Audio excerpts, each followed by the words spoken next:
السلام عليكم ورحمة الله وبركاته.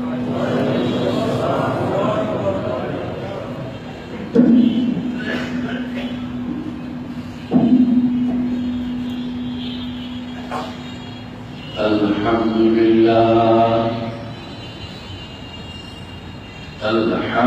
لله نحمده ونستعينه ونستغفره ونؤمن به ونتوكل عليه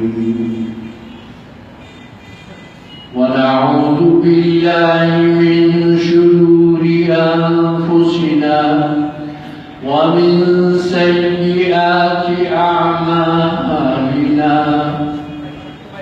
من يهد الله فلا مضل له ومن يضلله فلا هادي له وأشهد أن لا إله إلا الله وحده لا شريك له ونشهد أن سيدنا وسندنا وشفيعنا وحبيبنا ومولانا محمدا عبده ورسوله صلى الله تعالى عليه وعلى آله وأصحابه وبارك وسلم تسليما كثيرا. أما بعد فأعوذ بالله من الشيطان الرجيم. بسم الله الرحمن الرحيم. وقضى ربك ألا تعبدوا إلا إياه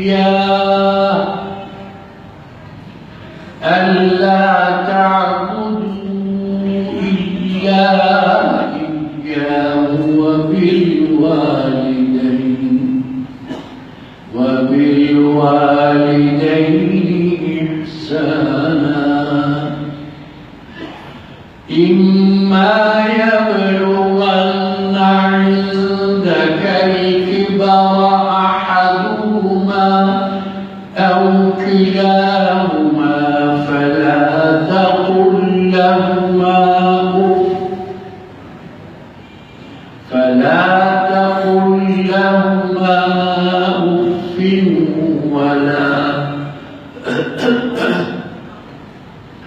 ولا تنهرهما وقل لهما قولا كريما. صدق الله العظيم.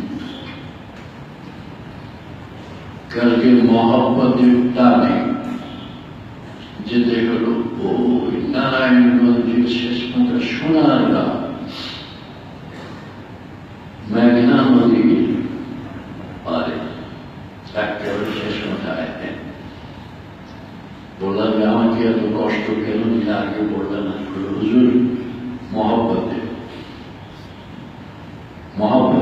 পৃথিবীতে রাত্রে প্রায় 1-2টা এসি গাড়ির মধ্যে প্রায় 10 ঘন্টা গলা টোলা বসে গেছি। এখানে ঢুকছি মসজিদে, একজন এসে বললেন হুজুর আমার মা অসুস্থ আছে। রুমের ভিতরে এসে ঢুকলাম, আরেকজন এসে বললেন আজকে মা কথা খুব মনে পড়ছে, হুজুর মা সম্পর্কে কিছু বলে। এই জন্য আজকে এখন যে আয়াতটি তিলাওয়াত করলাম সূরা বনী ইসরাঈলের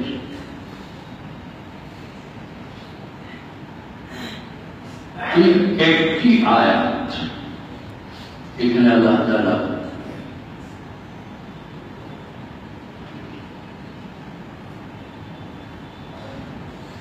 তিনটি আয়াত,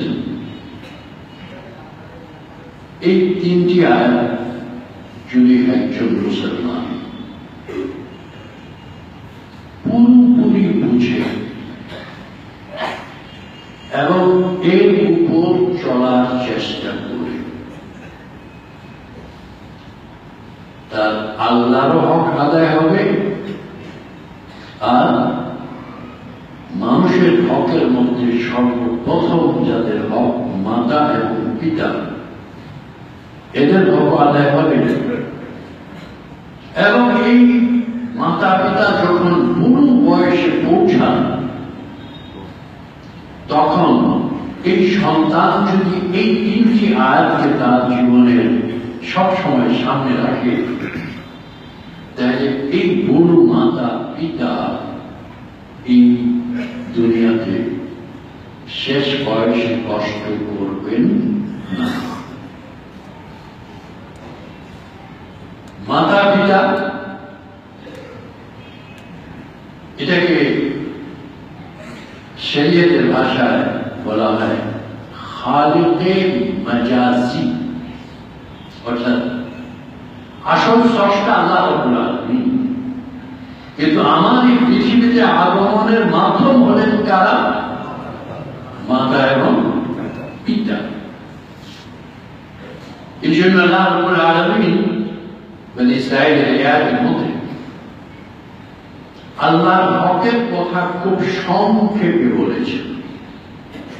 وَقَضَى رَبُّكَ أَلَّا تَعْبُدُوا إِلَّا إِيَّاهُ بَسْ أَدْرُكْ, যে আল্লাহর আদেশ, আল্লাহর হুকুম, একমাত্র আল্লাহ ছাড়া আর কারো ইবাদত করবে না। বাস এতটুক আল্লাহ কথা, এতটুক। এরপরে আল্লাহ বলেছেন যে আল্লাহর পরে কারা?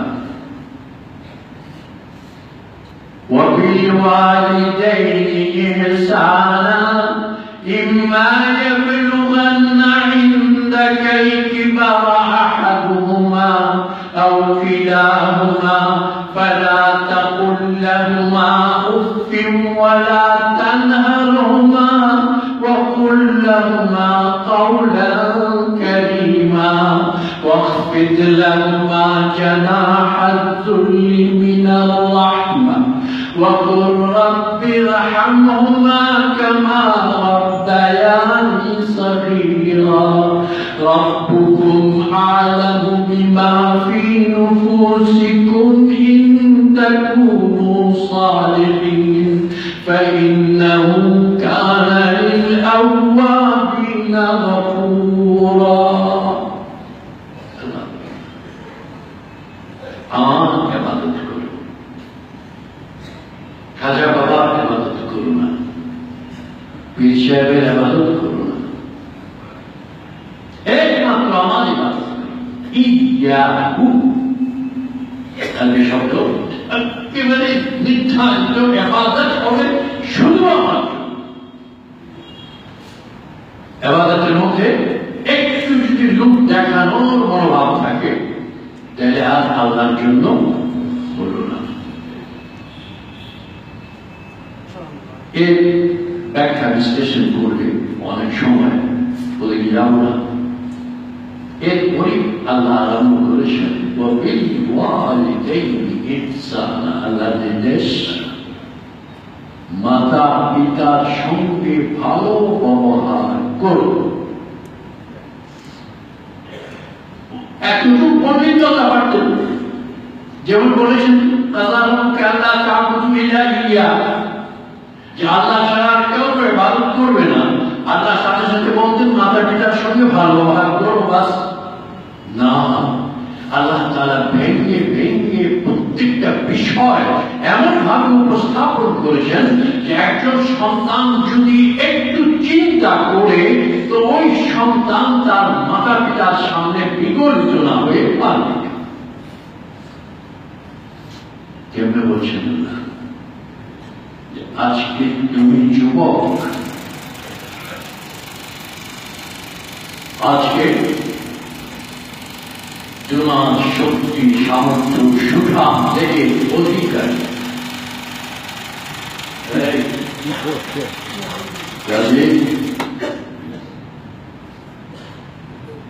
সুঠাম দেহের অধিকারী। তোমার মাতা পিতা এখন পৌঁছে গেছেন বৃদ্ধ বয়সে। ইম্মা ইয়াবলুগান্না ইনদাকা আল-কিবার, মাতা পিতা দুজন অথবা একজন, আও আহাদ। এই অবস্থাতে তুমি তোমার মাতা পিতার সঙ্গে কিভাবে ব্যবহার করবে? বলেন, দুনিয়ার কোন ধর্মগ্রন্থে, দুনিয়ার কোন ধর্মে মাতা পিতার গুরুত্ব সম্পর্কে ধর্মীয় মহাগ্রন্থের মধ্যে এমন বাণী এসেছে কোরআন ছেড়ার কথা নাই। একমাত্র কোরআন আছে। তুমি তোমার এই মাতা পিতার সঙ্গে কি ব্যবহার করবে একটু খেয়াল করে শুনবে। মাতা পিতা এখন কি যুবক না বড়? বড়। তুমি যুবক। মানুষ যখন বুড়ো হয় তখন মানুষের স্বভাব চরিত্র কি হয়? আল্লাহ তাআলা কোরআনে পাকের আরেক আয়াতে বলে দিয়েছেন, وَمَنْ نُعَمِّرْهُ نُنَكِّسْهُ فِي الْخَلْقِ أَفَلَا يَعْلَمُونَ। আমি যখন বয়স নেই, বয়স হতে হতে হতে হতে এমন অবস্থা হয় যে সে আবার টান করে তার শৈশব সুলভ মনোভাবে থেকে শৈশবকালে যেমন বুঝে না ওই সময় সে বুঝে না। এবং এক আয়াতে আল্লাহ বলেছেন যে কাইলা ইয়ালামা মিন বাদি ইলমিন শাইআ, এমন এক পর্যায়ে পৌঁছে যায় যে একটা জিনিস করার পরে সে ভুলে যায়। ছোট্ট অবস্থায় যখন শিশু শৈশবকাল, তখন সে সবকিছু মনে রাখে না, বলে যায় বাপ মাকে বারবার কি করতে হয়, তাই বাবা এটা করো না, বাবা এদিকে যেও না, বাবা বাড়িতে হাত দিও না। একদিন বললেই চলে, একদিন বলে চলে না, একদিন বলে চলে না, বারবার তার পিছনে ওই মাতা পিতা তাকে বারবার দেখছেন। এখন এই বৃদ্ধ বয়সে ওই সময়টা এসেছে যে সময়টা তারা তোমাকে তোমার শৈশবকালে দিয়েছিলেন এবং যেভাবে তোমাকে লালন পালন করেছিলেন, যে দয়া এবং মায়া উতলে দিয়ে তাদের জীবনকে বিসর্জন করে তোমাকে গড়ার জন্য যে কষ্ট করেছিলেন, এই কিছু একটু বিনিময় দেওয়ার সময় বৃদ্ধ বয়সে।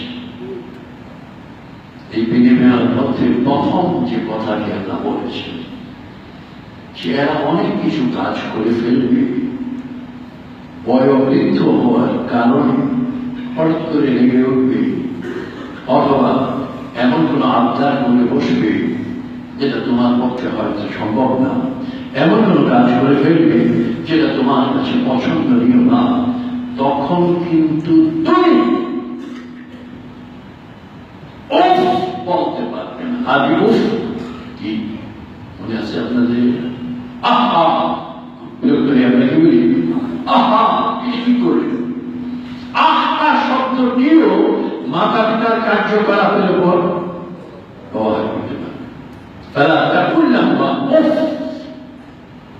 এরপর আল্লাহ একটু উপরে বসছেন, ওয়ালা তানহারহুমা, তাদেরকে গালমন্দ করতে পারবে না। কি করবে? وَقُلْ لَهُمَا قَوْلًا كَرِيمًا, ভদ্রচিত্ত বিনম্র কথা তাদের সঙ্গে বলুন। কে শিখাচ্ছেন? তার জন্য মাতা পিতার জন্য। এই হল কথার বিষয়। এরপর আসে তাদের সঙ্গে তোমার অবস্থান কিভাবে হবে। واخفض لهما جناح الذل من الرحمة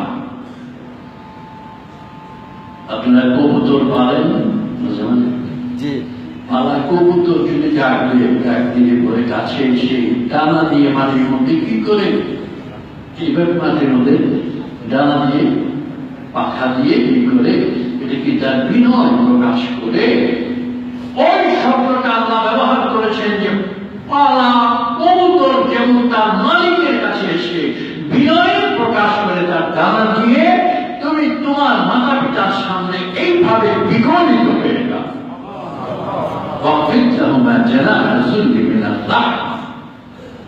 এরপর এই শেষ না এই শেষ না তার জন্য সব সময় তোমাকে দোয়া করা এবং কি ভাষায় দোয়া করবে আমি আল্লাহ তাআলা তোমাদেরকে শিখিয়ে দিচ্ছি বলেন সুবহানাল্লাহ কি ভাষা রাব্বিরহামহুমা কামা রাব্বায়ানি সগীরা আমার মাতা পিতার উপর রহম করো যেভাবে তারা দয়া করে ছোট সময় আমাকে কষ্ট করে লালন পালন করেছে এই জন্য তাদের উপর তুমি রহম করো কে শিখিয়ে দিচ্ছেন আল্লাহ শিখানো দোয়াকে আল্লাহ কবুল করবেন কি করবেন না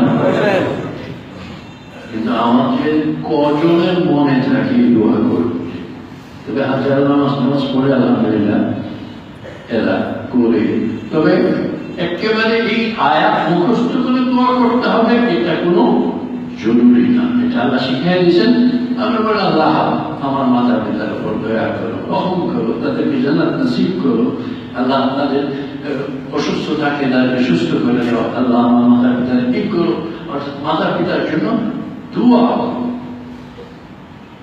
এখন এই মাতা আর পিতা এই দুজনের মধ্যে আবার স্ট্যাটাস মর্যাদার পার্থক্য আছে আর এই পার্থক্যটা দেখিয়েছেন আল্লাহ রাসূল সাহাবায়ে কেরামকে শিক্ষা দিয়েছেন একদিন একজন সাহাবী আসলেন আল্লাহ রাসূলের কাছে এসে প্রশ্ন করলেন মান আবাদু ইয়া রাসূলুল্লাহ হে আল্লাহ রাসূল আমি পিতা মাতার মধ্যে কার কথা বেশি শুনব কার কথা কার বাধ্য বেশি থাকবে আল্লাহ রাসূল উত্তর বললেন উম্মাকা তোমার মাতা এই সাহাবী কিছুক্ষণ চুপ থাকলেন আবার প্রশ্ন করলেন মান আবাদু কার বেশি অনুগত থাকবো আবার দ্বিতীয়বার বললেন উম্মাকা তোমার মা কিছুক্ষণ চুপ থাকার পর তৃতীয়বার আবার প্রশ্ন করলেন মান আবাদু ইয়া রাসূলুল্লাহ তৃতীয়বার আল্লাহ রাসূল বললেন উম্মাকা তোমার মাতা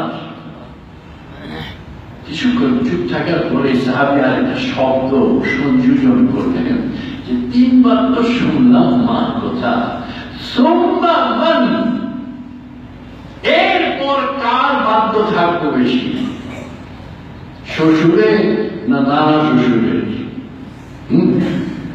না শাশুড়ি মান আবাদ সুম্মা মান মা কথা তো তিনবার শুনলাম এরপর কার চতুর্থ নম্বরে বললেন আল্লাহ তোমার পিতা আর এর দ্বারা রেজাল্ট বের করা হয়েছে যেটা ফলাফল যে পিতার তুলনায় মার হক 3 গুণ বেশি এই 3 গুণ বেশি কেন হলো এর কারণটাও কোরআন খুলে পাওয়া যায় ووصينا الإنسان بوالديه إحسانا حملته أمه كرها ووضعته كرها وحمله وفصاله 30 شهرا কোরআনে পারে না। মানুষ ইনসান হচ্ছে শুধু মুসলমান না, সব وصينا الإنسان بوالديه حسنا। মাতা পিতার সঙ্গে ভালো ব্যবহার করা, এখানে এটা বলে রাখিনি। মা যদি কাফের হয় কি হয়? মাতা পিতা কি কাফের? তো আল্লাহ শিরক ইত্যাদির ব্যাপার ছাড়া এমনি তাদের সঙ্গে ভালো ব্যবহার করতে হবে, তাদের খোরাক দিতে হবে, তাদের খোঁজ খবর নিতে হবে। যদিও তারা বেঈমান, যদিও তারা কাফের, আল্লাহ কোরআনে পাকে বলে দিয়েছে। শেষ বলছেন وَإِنْ جَاهَدَاكَ عَلَىٰ أَنْ تُشْرِكَ بِي مَا لَيْسَ لَكَ بِهِ عِلْمٌ فَلَا تُطِعْهُمَا وَصَاحِبْهُمَا فِي الدُّنْيَا مَعْرُوفًا। শিরকের কাজ করতে পারবে না, কুফরের কাজ করতে পারবে না, অন্যায় হুকুম দেয় সেটা পালন করবে না, কিন্তু সুন্দরভাবে তাদের সাথে জীবন যাপন করবে, তাদের খোঁজ খবর নেবে, খাবার দাবার দিবে, যদিও তারা কি কাফের। এই মা 3 গুণ হক কেন বেশি হল? আল্লাহ বলে দিয়েছে 3টি কষ্ট মা এমন করে যে 3টি কষ্টের ধারে কাছেও পিতা যায় না। 1 নম্বর হামালাতুহু উম্মুহু কুরহা, গর্ভে ধারণ করে কে? মা। নাকি 6 মাস পিতা 6 মাস মা? এই গর্ভ ধারণের কষ্ট করে মা, 1 নম্বর। 2 নম্বর ওয়াদাআতুহু কুরহা, আবার যখন ভূমিষ্ঠ করে তখনও কষ্ট করে কে? মা। 2 নম্বর। 3 নম্বর وحمله وفصاله 30 شهرا, মা পূর্ণ 2 বছর তার বুকে দুধ পান করায়। বাবা তো পান করায়, মাই বয় লেট্রোজিন দানু দুধের চিন্তা কিনে কিনে দেয়, কিন্তু এই দুধ তো আর সেই দুধ না। অনেক বছর আগে সিভিল সার্জনের অফিসে গেলাম, গিয়ে দেখলাম সূরা বাকারার আয়াত দুধ সম্পর্কে, এটা আরবি লিখে তর্জমা লিখে রাখছে। আমি বললাম যে আপনাদের মতলবের আয়াত করে খুব সুন্দর করে রাখে, লিখেছে লিখে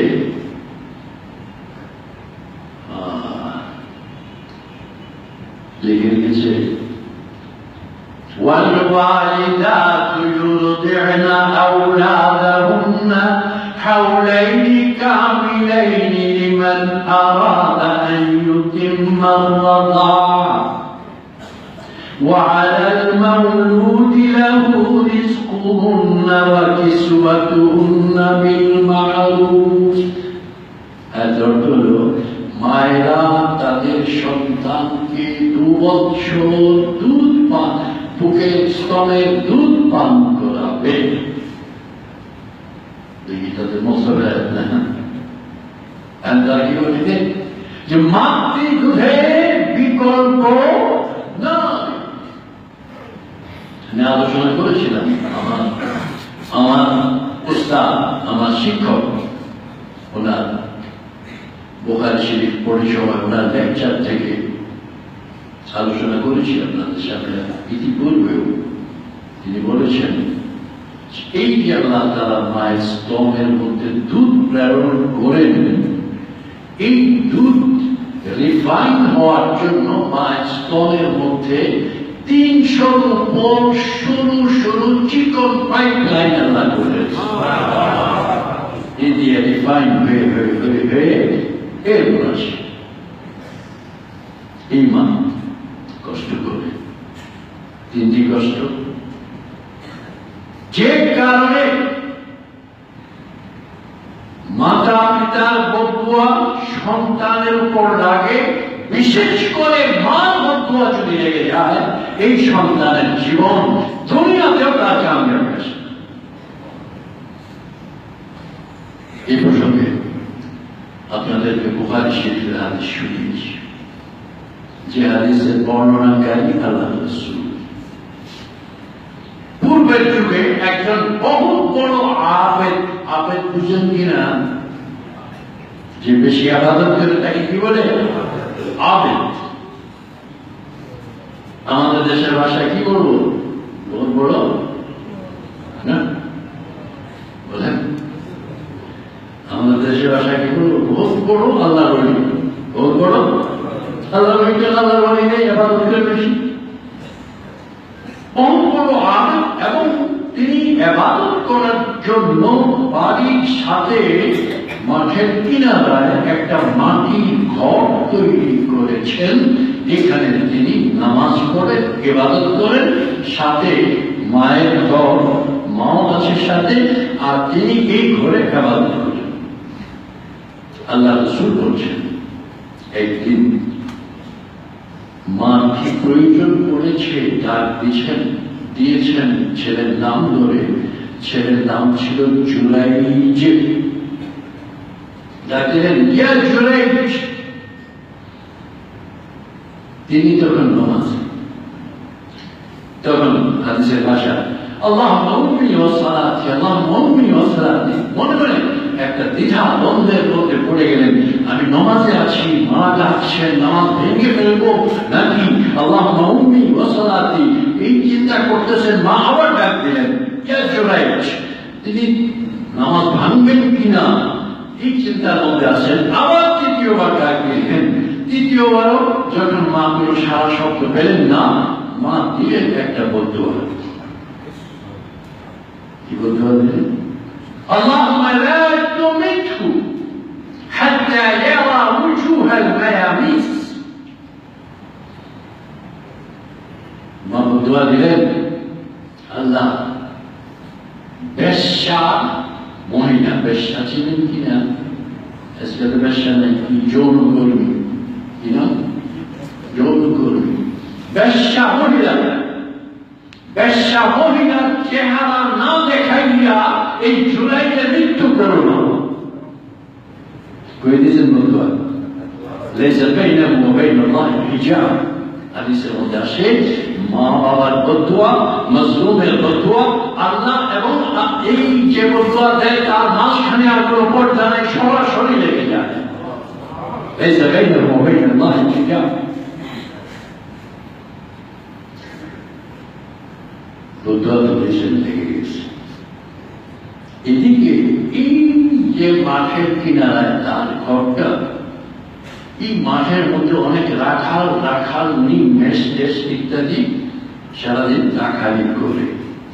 এক রাখালিনী চোখ পড়ে গেছে এই আল্লাহ ওলির উপর। যুবক তো সুন্দর, আল্লাহ দিনদার হলে আল্লাহ আলাদা নূর দেন, এই তার উপর নজর পড়ে সে এই আল্লাহ ওলি জুরাইজের কাছে এসে প্রেম নিবেদন করল। এটা তো ব্যাখ্যা করতে হবে না। জুরাইজ তাকে প্রত্যাখ্যান করলেন, গর্ব হয় ভাব। নারীর প্রতিশোধ কিন্তু বড়।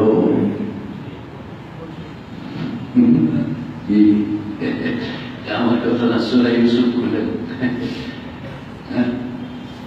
মিশরের খাদ্যমন্ত্রীর কাছ থেকে কি বলছিল? ইন্নাহু মিন কাইদিকুন্না ইন্না কাইদাকুন্না আযীম ইউসুফ আ'রিদ আন হাযা ওয়াস্তাগফিরি লিযামবিকি ইন্নাকি কুনতি মিনাল খাতিঈন। যখন উনি দৌড়াচ্ছেন, জুলেখা পিছনে দৌড়াচ্ছেন, সামনে সপ্তম দরজার সামনে পড়ে গেল স্বামীর সামনে। তখন দেখেন কি করে, قالت ما جزاء من أراد بأهلك سوءا إلا أن يسجن أو عذاب أليم। একদম কথা উল্টে ফেললো, তোমার বউয়ের পিছনে যদি কেউ লাগবে তাহলে কি করতে হবে? জেলখানায় যেতে হবে, কঠোর শাস্তি দিতে হবে। অর্থাৎ এই যুবকটা আমার পিছনে আছে। এই কথা উল্টা কিনা? তখন সাথে সাথে ইউসুফ আলাইহিস সালাম প্রতিবাদ করেছিলেন, قال هي راودتني عن نفسي। এরপর আপনাদেরকে শুনিয়েছি সূরা ইউসুফের তাফসীর, মনে আছে কিনা? অনেক বছর আগে, 1.5 বছর লাগছিল জমার আগে। 2.5 বছরের শিশু এসে খাদ্যমন্ত্রীকে বলল যে বউয়ের কথা বিশ্বাস করবে না এই যুবকের কথা বিশ্বাস করবে? তুমি তো বসো বিপাকে, আমি একটা তোমাকে সলিউশন দিচ্ছি। কি সলিউশন? যে যুবকের পাঞ্জাবিটা একটু চেয়ে দেখো, পিছন দিকে ছেঁড়া না সামনের দিকে ছেঁড়া? فلما رأى قميصه قد من دبر، তখন চাই দেখলো চশমা লাগাই পাঞ্জাবিটা পিছনের দিকে ছেঁড়া। যখন পিছনের দিকে ছেঁড়া দেখলো তখন বললো ইন্নাহু মিন কাইদিকুন।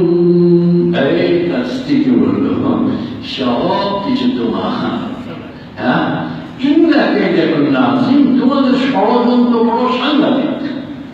তোমরা মহিলাদের ষড়যন্ত্র বড় সাংঘাতিক। যাক, কি কথা থেকে বলতেছিলাম? ওই প্ল্যান নিবেদন করলো, প্রত্যাখ্যাত হলো। মহিলা যখন প্রত্যাখ্যাত হলো তখন সংকল্প নিল আমি প্রতিশোধ নেব। আর প্রতিশোধ নেওয়ার জন্য সে এক রাখাল ছেলের সঙ্গে দৈনিক মেলামেশা করলো। করার পরে তার গর্ভে সন্তান এসে একেবারে ভূমিষ্ঠ হয়ে গেল। সন্তান যখন সন্তান ভূমিষ্ঠ হলো, এলাকার লোক জিজ্ঞেস করে, আরে তোর বিয়ে হয় নাই, কিচ্ছু হয় নাই, তোর ঘর থেকে সন্তান আসলো কোত্থেকে? তখন সে কি বলে, এই হুজুর, হুজুর চিনেন তো? এই হুজুর, জনগণ কেমন? ওই সময়ের জনগণ আর এখনের জনগণ ঠিকই আছে,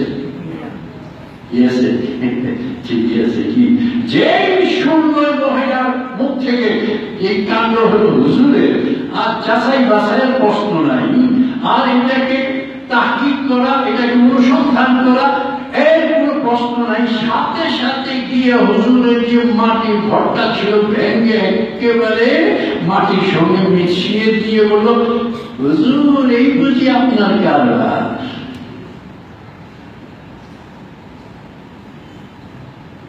মা কি দোয়া করেছিল বলে গেছে, বেশ্যা মহিলা মুখ না দেখাইয়া তার মৃত্যু করো না। এই বদলা করেছে। একদিকে মার মধ্যে আল্লাহ কবুল করবেন, আর একদিকে আল্লাহর প্রতি মর্যাদাও রাখবেন, বিরোধী করবেন আল্লাহ। যখন বলল যে আপনি এই করেছেন আর ভেঙে দিল তার ঘর, তিনি বললেন যে মহিলাকে তার সন্তান সহ নিয়ে আসো। এই যে বেশ্যা মহিলা চেহারা দেখতেছেন, এই মহিলাকে তার সন্তান সহ নিয়ে আসো। মহিলাকে তার সন্তান, মাত্র জন্ম নিয়েছে সন্তান, এই সন্তান সহ নিয়ে আসলো। তখন তিনি এই ছোট্ট শিশুকে জিজ্ঞেস করলেন, মান আবুকা ইয়া বাবুস। আমরা বাবু বলি, আর ওই সময় একটা সিন বেশি ছিল, বাবুস। মান আবুকা ইয়া বাবুস, হে বাবু তোমার বাবাকে। তারপরে ছেলে বলল, এই শিশু বলল, অমুক রাখাল আমার বাবা। একদিকে মানবত ঠিক হয়েছে, আরেকদিকে আল্লাহ ওদের কেরামত হয়েছে। এখন জনগণ কি বলছে, হুজুর আপনার ঘরটা আমরা স্বর্ণ দিয়া বানিয়ে দিই।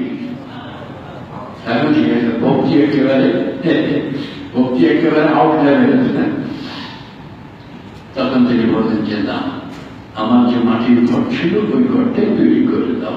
এখানে আল্লাহ রাসূল কি দেখিয়েছেন যে মা যদি নফল ইবাদতের মধ্যে, নামাজের মধ্যেও থাকেন, আর এই সময় যদি মা ডাকে তখন নামাজ ভেঙে মা কাছে যেতে হবে, মা হুকুম পালন করতে হবে, মা আরামের ব্যবস্থা করতে হবে।